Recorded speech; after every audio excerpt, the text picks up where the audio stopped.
Pennsylvania lawmaker wants investigation into alleged golf club discrimination. York, Pa. After 5 African-American women said they endured race and gender discrimination at a Pennsylvania golf club, a state lawmaker wants an investigation into the case. In a Wednesday letter, State Senator Vincent J. Hughes, a Democrat representing Philadelphia and Montgomery County, Pa, made the request to M. Joe Bolstein, interim chair of the Pennsylvania Human Relations Commission, into what he called a troubling and disturbing incident. "I'm just so damn frustrated," Hughes wrote on his website. "We have to deal with situations like this too frequently. This time, police determined it was not a matter they should have been involved in, but it is appalling that someone would call the police for a nonviolent incident where the only crime was being black on a public golf course." The 5 women, Sandra Thompson, 50, Monica Ojo, 56, sisters Sandra Harrison, 59, and Carolyn Dow, 56, and Karen Crosby, 58, initially were told Saturday on the second hole at Grandview Golf Club in Dover, Pa, they were not keeping the pace of play by former York County Commissioner Steve Cronister, who told them he was the club's owner, they said.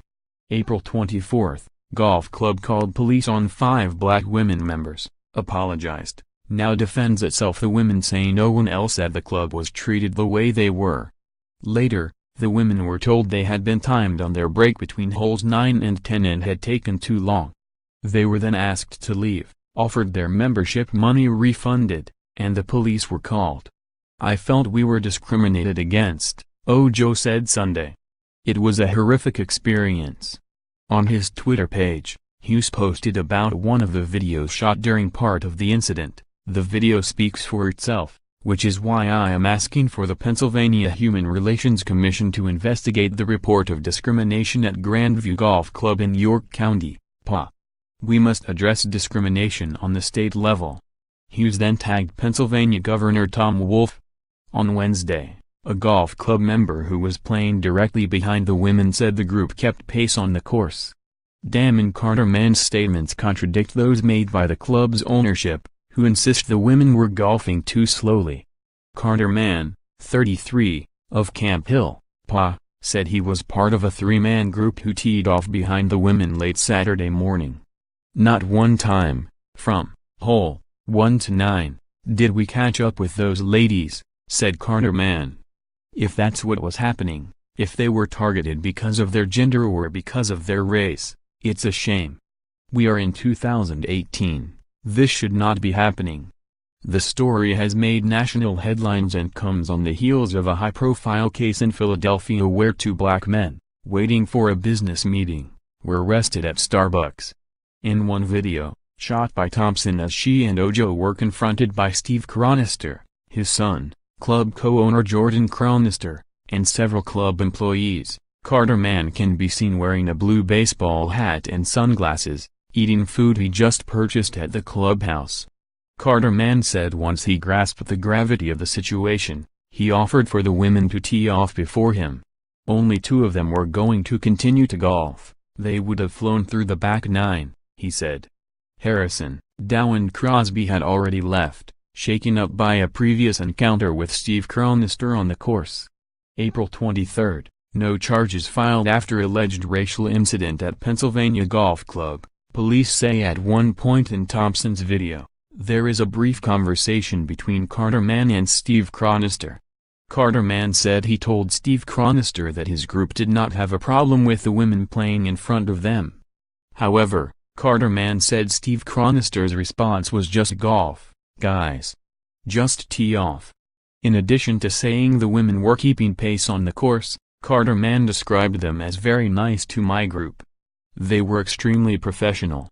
On Monday, Northern York County Regional Police Chief Mark Bentzil said that his officers conducted interviews at the golf club and that no charges were filed against the women.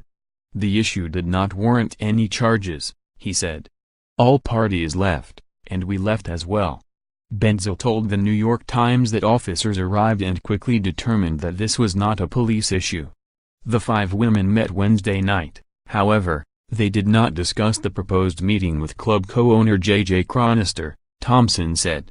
"It was just to talk about how we're feeling," she said. "And just download with each other." Thompson said she received a call from Hughes on Wednesday. "I was very grateful for his call, where he gave personal expressions of sympathy," she said. Thompson said she also was thankful for members of the community who have spoken out upon learning of the alleged discrimination at the club, who have the voices to make these businesses listen. On Tuesday, the women said they were dismayed by the club's statements in successive days, which seemed to offer two differing tones. A statement released by co-owner J. Chronister on Sunday takes an apologetic bearing, stating in part, "We are disappointed that this situation occurred and regret that our members were made to feel uncomfortable in any way." In the second statement Monday, the club references conversations staff had with the women about pace of play, stating, "During the second conversation we asked members to leave as per our policy noted on the scorecard, voices escalated, and police were called to ensure an amicable resolution." On Tuesday, the women characterized the club's second statement as signifying a backpedaling and backtracking by the business. "They are spinning this story," Harrison said. "They're grabbing at straws. That's not how to get a resolution. All it's going to do is cause more contention." J. Chronister could not be reached for comment Wednesday. Follow Ted Check on Twitter, @TedCheckIdr.